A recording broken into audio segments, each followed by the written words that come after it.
કેમ છો વાલા? અમે નીકળી ગયા છે બરોડા જવા માટે. આજે આપણે સેવસળ ખાવા જઈએ છીએ. સ્પેશિયલ બરોડા સેવસળ ખાવા માટે જ જઈએ છીએ.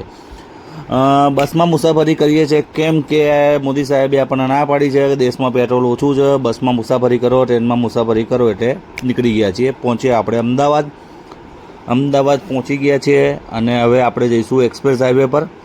અને એક્સપ્રેસ હાઈવે પર પહોંચતા આપણને 5 મિનિટ લાગશે, એટલે આપણે લઈ લીધી છે પાણીની બોટલ પર લખ્યું છે બાંસુરી, એટલે કે આપણે પાણી પીવું કે વગાડવું એ આપણે જોવાનું છે. જવા દો, પાણી તો પી લઈશું. વચ્ચે મળ્યો હમણાં ખૂબ મોટો ટ્રાફિક, પણ અમારા રોડ ઉપર નહોતો, સામેના રોડ ઉપર હતો. આપણે તો વહેલા પહોંચી જઈશું કારણ કે આપણી બસ ટનાટન ચાલી રહી છે. બરોડા એક્સપ્રેસ ઉપર ક્યાંક એક્સિડન્ટ થયો હોય તો જ આવો ટ્રાફિક થાય, બાકી થતો નથી. હવે આપણે પહોંચી ગયા છે બરોડામાં આવી ગઈ છે હોસ્પિટલ. પછી આગળ જઈએ છીએ તો ધીમે ધીમે આવી છે જનતા, રિલાયન્સ ચોકડી. આ બધાથી આપણને કોઈ મતલબ નથી કારણ કે આપણે જવાનું છે મહાકાળીનું સેવસળ ખાવા. પહોંચી ગયા છે બરોડા બસ સ્ટેશન એટલે વ્હાઇટ હાઉસ જેવું બનાવેલું છે. ઠીક છે, આપણે હવે પકડીએ રિક્ષા કારણ કે લાયા નથી આપણે ગાડી. રિક્ષા પકડીને આપણે હવે જવાનું છે કીર્તિસ્તંભથી થોડોક આપણે ચાલીને આગળ જઈએ એટલે મળી જાય મહાકાળીનું સેવસળ. હવે કદાચ આવશે. કાકા બહુ ઉતાવળ ના કરશો, રેલવે સ્ટેશન આવવાનું છે. રેલવે સ્ટેશન આવી ગયું છે, બરોડાનું રેલવે સ્ટેશન.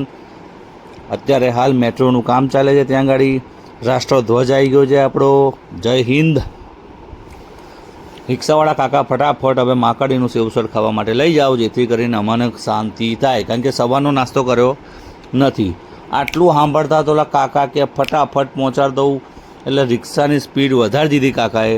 બાઇકવાળાને પાછળ કરી દીધા અને ગાડીવાળાને પણ પાછળ કરી દીધા છે.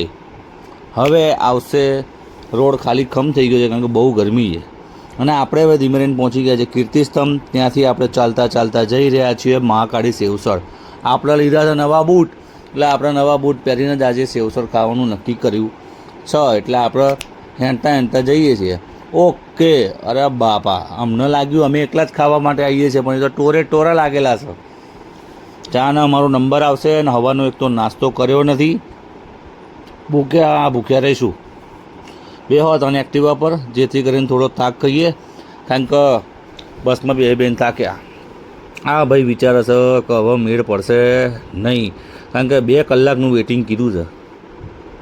કશો વાંધો નહીં આપણને. ઓ ભાઈ, આ બેન ડાયરેક્ટ સેટિંગ કરતા લાગે છે અંદર જવાનું. આમ ના ચાલે ભાઈ વાલા, નોમ લખાવવું પડે, નોમ બોલે પછી જવાનું. અને આવી ગયા છે ચેક કરવા કે કોઈ ઘૂસ તો નહીં મારતું ને અંદર.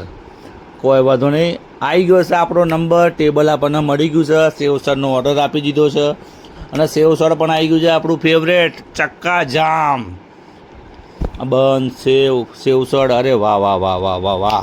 હવાનો નાસ્તો કરો નહીં, તૂટી જ પડો.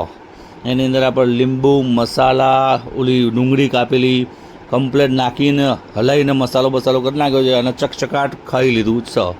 હોવાનું પેટ ભરાઈ ગયું છે ખડાકની, એટલે હવે હોવા સુધી ખાવાનું માગશે નહીં. આપણને આ ભાઈ દર વખતે મસ્ત ખવડાવે છે, સ્માઇલ આપીને ખવડાવે છે. ચલો આપણે નીકળીએ. ટેટ્ટા જેવું પેટ થઈ ગયું છે. હવે વારી આવશે શોપિંગની, કારણ કે બૈરા વસ્તુ એવી છે ને કે બહાર જઈએ ને એ ખરીદી તો કરવી જ પડે. યુવાનામાં આપણને મળી જશે એક કાકા કે હું તમને લઈ જાઉં ખરીદી કરવા માટે બજારમાં. રિક્ષાવાળા કાકા આપણને લઈ જઈ રહ્યા છે બરોડા સિટીની અંદર. અને વચ્ચે આવી ગયું છે સુરસાગરમાં સોના જેવી, એકદમ સોનાના જેવી જ લાગે એવી શંકર ભગવાનની મૂર્તિ હું તમને છે ને નજીક જઈને બતાવું. જુઓ, જય શંકર ભગવાન. ખતરનાક મૂર્તિ બનાવી છે બરોડામાં. આપણે પહોંચી ગયા છે લાલ દરવાજા, એટલે કે અમદાવાદનું નહીં, બરોડાનું લાલ દરવાજા. અહીંયા ગાડી સિટી માર્કેટ ભરાય છે અને બધું સસ્તા ભાવે અને સારા ભાવે મળે છે. એટલે આપણે લીધું કરીને નીકળ્યા છે કારણ કે ગરમી સખત હતી. 44 ડિગ્રી ગરમીની અંદર શું કરવું, એટલે હમણાં રિક્ષાવાળા કાકાએ એવું કીધું કે આ બધું ના ફરાય, તમે જતા રહો મોલમાં, ત્યાં આગળ મસ્ત ચિલ્ડ ઠંડી એસીની હવા ખાઓ અને મગજ શાંત કરો. આ ગરમીમાં બહાર ના ફરાય ભાઈ. એટલે અમે પહોંચ્યા અને તને જોયું કે અંદર મોલની અંદર રેલવે સ્ટેશન જેવું લાગતું હતું. એટલે મને લાગ્યું કે હારી મેટ્રો ગાડી સીધી અંદર જતી રહી મેલમાં. શું મોલમાં ગાડી ઘૂસી ગઈ, મને તો એવું પહેલાં લાગ્યું. પછી જોડે જઈને નજીક જઈને ચેક કર્યું તો તો આ તો મેટ્રો ગાડીની અંદર રેસ્ટોરન્ટ હતું. મેં કીધું હશે ભાઈ, આપણે તો ખાવું નહીં, કારણ કે આપણે ટેટા જેવું સેવસળ ખાધેલું છે, એટલે હાં સુધી આપણને ભૂખ લાગવાની સ નહીં. હવે આપણે પહોંચી ગયા મોલની અંદર ડીવાયડીમાં, જેની અંદર બધી જાત જાતની ભાતની આઈટમો મળે. આપણને તો કોઈ ગતાગમ પડે નહીં, પણ મેં કીધું જવા દો, આપણે તો કોઈ ફોકસ કરવું નહીં. આપણે ઠંડુ ઠંડુ લાગે છે એટલે આપણને મજા આવે છે. બહારના ગરમી કરતાં એસીની ઠંડક સારી. આ લોકો તો મોલોમાં આવીને હોઈ જાય છે સોફામાં, બોલો ઊંઘવા આવતા છે શી ખબર. અને આટલા જોયું તો એક આટલું ખોબાચ્યું હતું, ને ખોબાચ્યાની અંદર તો નકલી માસલ્યો જ માસલ્યો. મેં કીધું હશે આપણે આઈસ્ક્રીમ દબાઈએ, અને આ બેનને ગમ્યું નહીં લાગતું આઈસ્ક્રીમ અમને ખવડાવું. ચલો હવે કંટાળી ગયા છીએ એટલે હવે આપણે નીકળીએ. આ કાકા પાછા આપણને કહે છે હું તમને બસ સ્ટેશન મૂકી જાઉં છું, ચિંતા ના કરો. અને આપણે પહોંચી ગયા છીએ પાછા બસ સ્ટેશનની અંદર. આ કાકા મળ્યા છે પણ આપણને કોઈ ચેક ના કરે, કારણ કે આપણે વીઆઈપી માણસ એટલે આપણને કોઈ અડ નહીં. મોલમાં ડાફડિયા મારતા બસ આવી ગઈ છે. બસમાં બેસી ગયા છીએ. બસ ઉપડી ગઈ છે અને બેઠા છીએ અમે ધારાસભ્યની સીટ ઉપર, એટલે આપણને કોઈ ઊભું કરી શકે નહીં. બરોડાનો બ્રિજ આવી ગયો છે. બ્રિજ હવે ચડી રહ્યા છીએ, એટલે પછી એ ઉતર્યાથી આપણને છે ને એક્સપ્રેસ હાઈવે મળશે, એટલે ફટાફટ આપણે અમદાવાદ પહોંચીશું. અને અમદાવાદથી આપણે પછી ગાંધીનગર પહોંચીશું. વચ્ચે પાણીની બોટલ લઈ લીધી છે, કારણ કે બહુ ગરમી છે, તરસ લાગે તો પાણી પીવા માટે તો જોઈએ ને મારા કલેજા. હવે આ પટ્ટા આવી રહ્યા છે, ક્યારે આ બ્રિજ પતો અને એક્સપ્રેસ હાઈવે આવે એની રાહ જોઈને બેઠા છીએ. પાણી પી લીધું છે, અને વચ્ચે રસ્તામાં બોટલ ખાલી રહી ગઈ છે. લાગી છે તરસ, પાણી છે નહીં. બોટલે અમારા દમ ઘૂંટ નાખ્યા છે, એટલે હવે પાણી વગરના થઈ ગયા છીએ. પણ વાંધો નહીં, હવે અમદાવાદ આવે એટલે ક્યાંક ઓલા રસ્તામાં ડોલમાં વેચવાવાળા પાણીની બોટલવાળા હોય તો આપણે પાણી પીએ.